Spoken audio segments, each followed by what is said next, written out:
নমস্কার, Sumi's makeup and beauty থেকে আমি সুমিত্রা বলছি। আজকে আমি দেখাবো বায়োফ্রেশ প্রফেশনালের Korean glass skin facial treatment. এই ট্রিটমেন্টে যেরকম স্কিনের বিভিন্ন রকম ব্লেমিশেস এবং পিগমেন্টেশন ক্লিয়ার হয়, তার সাথে সাথে এখানে যে নাইসিনামাইড এবং রাইস ওয়াটারের যে কম্বিনেশনটা আছে সেটা আমাদের পোরসগুলোকে মিনিমাইজ করতে সাহায্য করে। তার সাথে সাথে যে আনইভেন স্কিন টোনটা সেটা ইমপ্রুভ করে, ফাইন লাইন্স অ্যান্ড রিঙ্কলসকে সফট করে। অ্যাজ ইউজুয়াল সবার ফার্স্টে একটা ওয়েট ওয়াইপস দিয়ে স্কিনটাকে ভালো করে ক্লিন করে নেব। তারপরে যাব হচ্ছে স্টেপ ওয়ান হচ্ছে রাইস ফোমিং ক্লিনজার। এই ক্লিনজার দিয়ে আমরা 5 to 7 মিনিটস পর্যন্ত জেন্টলি ম্যাসাজ করব এই ক্লিনজার দিয়ে, এবং তারপরে একটা ওয়েট টিস্যু দিয়ে ওয়াইপ করে নেব। এই ফেশিয়াল ট্রিটমেন্টটা যেমন ম্যানুয়ালি করা যায়, তেমনি কেউ যদি হাইড্রা মেশিন দিয়ে করতে চাও তাহলে হাইড্রা মেশিন ইউজ করেও করা যাবে।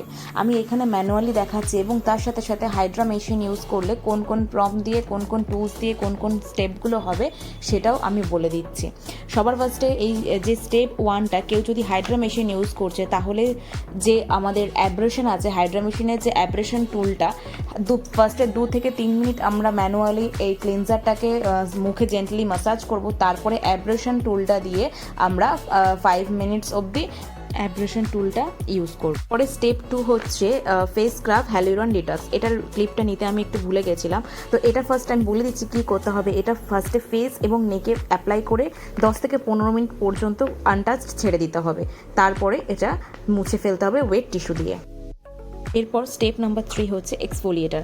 এই এক্সফোলিয়েটার দিয়ে হচ্ছে ফার্স্টে 5 থেকে 7 মিনিট, যদি আমরা ম্যানুয়ালি ইউজ করছি তাহলে 5 থেকে 7 মিনিট পর্যন্ত জেন্টলি রাব করতে হবে সার্কুলার মোশনে, এবং তারপরে সেটা ওয়েট টিস্যু দিয়ে মুছে ফেলতে হবে। আর যদি আমরা হাইড্রা মেশিন ইউজ করছি তাহলে আমাদের হাইড্রা মেশিনের যে স্ক্রাবার টুলসটা রয়েছে, সেই স্ক্রাবার দিয়ে আপনাদের পছন্দ মতন টাইম সেট করে তারপরে সেই স্ক্রাবার টুলটা ইউজ করতে হবে। কিন্তু তাহলেও প্রথমে 2 থেকে 3 মিনিট ম্যানুয়ালি আগে করে নিতে হবে সার্কুলার মোশনে ম্যাসাজ, তারপর গিয়ে 5 মিনিটস হচ্ছে আপনারা হাইড্রা মেশিনের টুলস ইউজ করতে পারেন।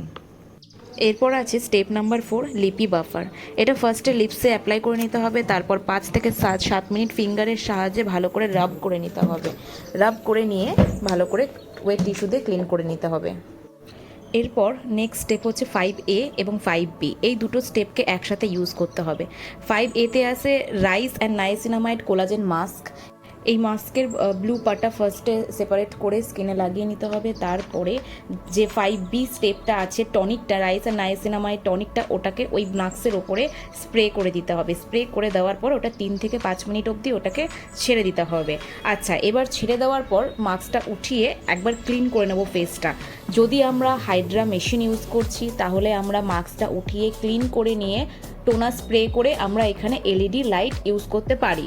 আর যদি ম্যানুয়ালি করছি তাহলে আমরা ওই ব্লু শিটটাকে উঠিয়ে আবার বাকি টোনারটাকে স্প্রে করে নিয়ে ম্যাসাজ করে নেব। এরপর স্টেপ নাম্বার 6 হচ্ছে ভেলভেট দ্য রাইস ক্রিম, অর্থাৎ মাসাজ ক্রিম।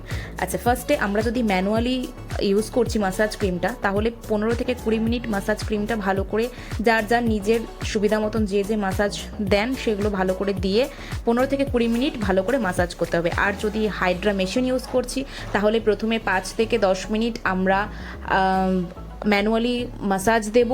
দেন তারপরে যে আমাদের হাইড্রা মেশিনের যে আলট্রাসাউন্ড টুলটা, সেটাকে ইউজ করব আরও 5 থেকে 10 মিনিট ভালো করে ক্রিমটাকে স্কিনে পেনিট্রেট করানোর জন্য। পরে নেক্সট স্টেপ হচ্ছে স্টেপ 7A এবং 7B। এটা হচ্ছে জিনসেং অ্যালগিনেট পাউডার মাস্ক আর অ্যালগিনেট জেল মাস্ক। কী করতে হবে না, ফার্স্টে 7A এবং 7B-কে দুটোকে একসাথে ভালো করে মিক্স করতে হবে। এটা একটা রাবার মাস্ক, তো তাড়াতাড়ি কাজ করতে হবে, না হলে রাবার ফর্ম নিয়ে নেবে। প্রথমে ফার্স্টে দুটোকে ভালো করে মিক্স করে পুরো স্কিনে ভালো করে শুধু নোজ এরিয়াটা ছেড়ে ভালো করে অ্যাপ্লাই করে নিতে হবে। তারপরে ওটাকে এই মাস্কটা লাগিয়ে 15 থেকে 20 মিনিট পর্যন্ত ওয়েট করব, তারপরে পুরো মাস্কটাকে তুলে দেব। এরপর যারা হাইড্রা মেশিন ইউজ করে এই ফেশিয়ালটা করছে তারা এরপর কোল্ড হ্যামার ইউজ করতে পারে। কোল্ড হ্যামার ইউজ করার পর নর্মালি যে প্রসেস, সেই প্রসেসে আমরা চলে যাব ম্যানুয়ালি প্রসেসে। নেক্সট স্টেপ আছে AHA/BHA সিরাম। এরপরে আর কোনো কিছু ক্লিন করার বা মাসাজ করার অপশন নেই। এরপর আমরা এই সিরামটা অ্যাপ্লাই করে কাস্টমারকে ছেড়ে দেবো, ক্লায়েন্টকে ছেড়ে দেবো। আচ্ছা, এই AHA/BHA সিরামটা নর্মালি স্কিনে লাগিয়ে মাসাজ করে যতক্ষণ না পর্যন্ত পুরো ক্রিমটা স্কিনে অ্যাবজর্ব হয়ে যাচ্ছে। এরপর লাস্ট স্টেপ 9 লিপি এলিক্সার। এটা ভালো করে অ্যাপ্লাই করে নিতে হবে পুরো লিপসে, যাতে লিপসটি হেলদি, হাইড্রেটেড এবং পাল্পি এফেক্ট আফটার লুক। যদি ভালো লেগে থাকে ভিডিওটি অবশ্যই লাইক করে দেবেন এবং শেয়ার করে দেবেন। ধন্যবাদ।